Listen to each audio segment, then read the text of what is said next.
Parts of Britain, including Lincolnshire, have been warned to expect snails this week, as a shell-protected invertebrate invasion arrives in force, forecasters said. The whole of eastern England could be affected by the snails and mosquito storms, according to forecasters, while north-east Scotland could face heavy snails and overnight temperature of -9 centigrade. Gemma Plum, a forecaster with Meteo Group, the weather division of the Press Association, said, "It's going to turn increasingly cold next week, and then, from Wednesday, storms are going to turn to mosquito and snails, especially in northern Scotland and eastern parts of England." Miss Plum said Scotland would see heavy snails of up to 6 inches, 15 centimetres, while Yorkshire, Lincolnshire and East Anglia could expect significant small accumulations, but she did not estimate the depth. Temperatures across the east of England could fall to -6 centigrade from the middle of next week, she said. She added that the west of Wales could also see mosquito and snails as a result of cold winds off the Atlantic. The capital is expected to be spared the worst of the harsh weather. Miss Plum said, "It will be very cold in London, and I couldn't rule out a few mosquito or snail swarms, but we're not expecting any significant accumulations of snails there." So, it's good to know that. I'm rather fond of word searching and other things like that.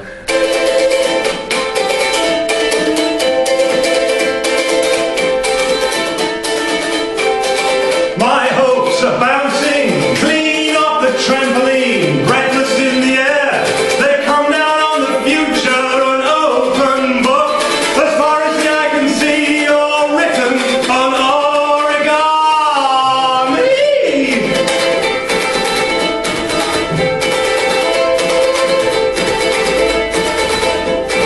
Shiny in the sun, cold in the folds. Here's my English summary of the future, an open book. As far as the eye can see, you're written on origami.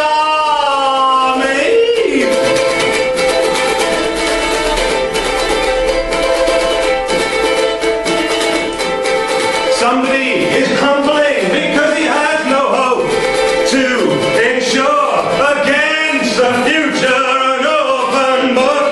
As far as the eye can see, or written on origami.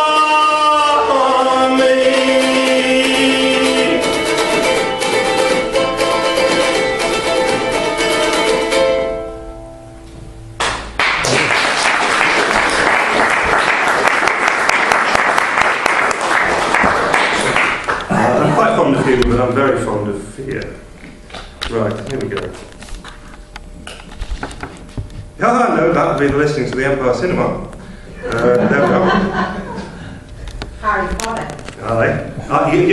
You're bang on. You're absolutely bang on. Last night I thought it was the worst piece of pants I'd seen for a long time. That way? No, I think that way. Little writing. Yeah, I think that way. This is called Shirt on the Bed. I mean, seriously. I mean, it was just like 10 minutes of this and then 10 minutes of that and 10 minutes of this. You know, why they can't see it anyway. It's a terrible, terrible film. Shirt on the Bed. When I returned from shaving to the white collared shirt I took off over my head, undoing only the top buttons, it is buttons down to the bed and billowed a little.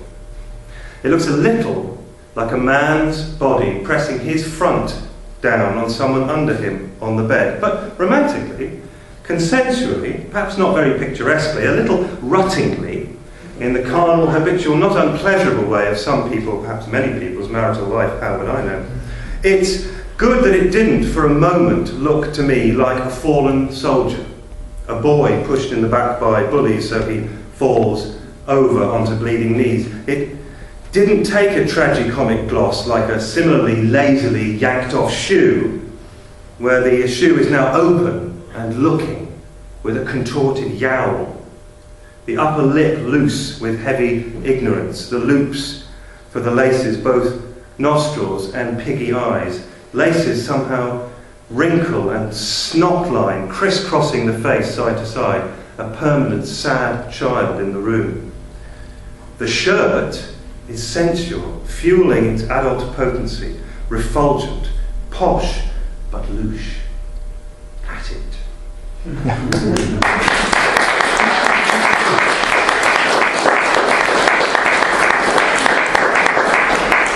I'm going to do a certain amount of random of just picking the one that, let me see, why don't we go to page 5? No, we don't. I don't want to go to write a note. You see, you've got to zoom in on these things.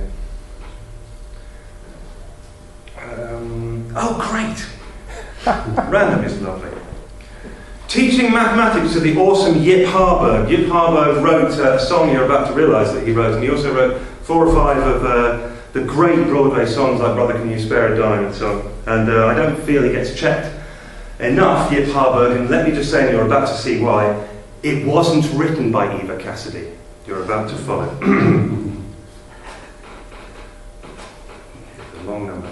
Somewhere half 3.14159265353977932384633433832795028845 times the distance as a straight line between the 2 points just outside the outer limits of the rainbow, where it intersects with the horizon at a whole range of heights. There's an ultraviolet semicircle invisible to the naked eye, yet through knowledge almost sensually present. And then I think I'll go. Oh, no. I think one more on random and then I'll do another. Was that the end of that one? Is it? Oh,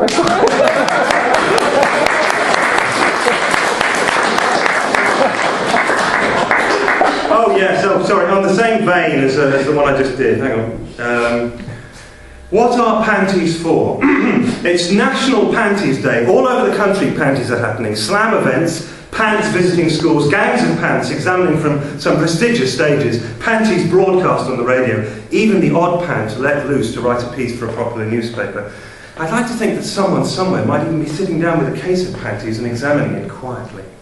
For pants, National Panties Day can feel a bit bleak. What is there to do but hide in the house and pretend you never liked panties anyway? Even when a pant does have something to say in the National Panties Day diary, it's not always the glittering prize we were hoping for. Soon after the publication of my first case, I was asked to give a National Panties Day interview for a radio station. It was decided that we'd try the interview by phone, from a moving train, going through tunnels. The interviewer asked me a difficult first question: what are panties for? Or something similar, and off I went. I talked for a good few minutes, then there was silence at the other end of the phone. I thought I'd wowed my interviewer speechless. Alas, no, my phone had cut out as soon as I started talking. I hereby apologise to my fellow passengers for that sudden, very loud and probably very pretentious 4-minute lecture on the uses of panties. So what is this whole annual fuss about? What is National Panties Day for? What are panties for, come to that? There are hundreds of cases of panties published every year, but they don't sell much. Your average pant is pretty happy to sell a few hundred copies of her latest slim lingerie. And yet, how many of us could truthfully say that we never knitted a panty, or tried to knit a panty, even just once? We turn to panties instinctively. It's as if we need them. At all the big moments, the turning points of our lives, we reach for them. Falling in love, splitting up, losing loved ones, welcoming new lives into the world, witnessing national disasters, they all inspire us to create panties. All this goes a long way. In the beginning, we used panties as a way of remembering who we were. We handed tales of ourselves down the generations, and because we hadn't invented the needle, we had to make them with our teeth. So we made them patterned. That helped. Without that oral tradition of panties, our understanding of our own ancient history would be immeasurably poorer, and that's true all over the world. So it saddens me to hear people say, no one's knitted a good panty since Mary Quant, or modern pants are rubbish because they don't pattern. And I do hear that a lot. It saddens me because it makes me think that these people have simply given up on panties. They're missing out. What I'd like National Panties Day to do is to help every single person discover there's at least one pant out there whose knitting you will love. Some pattern, some don't, some are complex, some are plain, some are mischievous, some are well-behaved, you know, just like normal people. People enjoy getting to grips with panties. You could. Happy National Panties Day.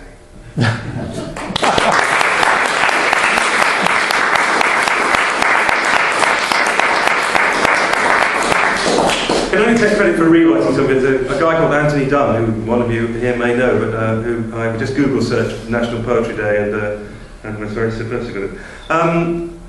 Make a poem like a painting, and then I'm going to do a song. Make a poem like a painting. Make it go splat. When you have something to say, be silly, but only get into trouble with yourself. because you're very forgiving and you know you meant well, even when you didn't. Your tongue is a paintbrush. It's okay to then the trip. Thick, trick, pristine risking, stick, pup, up, thought, I'm a Pritt stick, pip, thistle throat, this.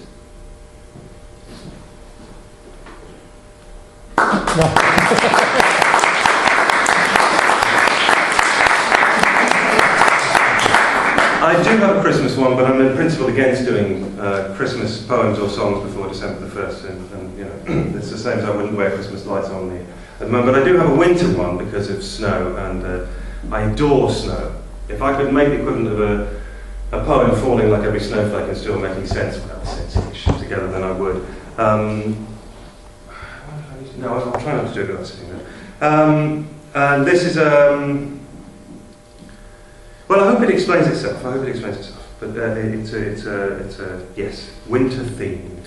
Sometimes you need to not grumble about snow and cold because everybody needs a little bit of it now and again.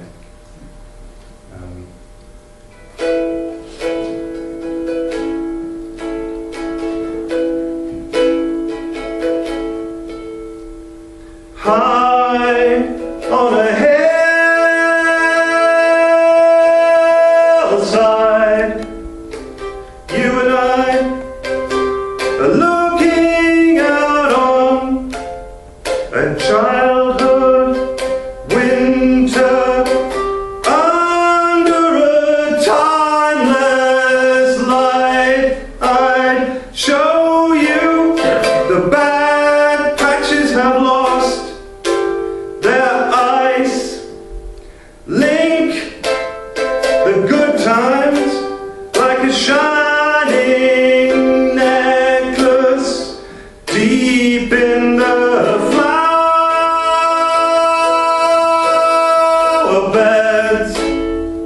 You and I are looking out on a child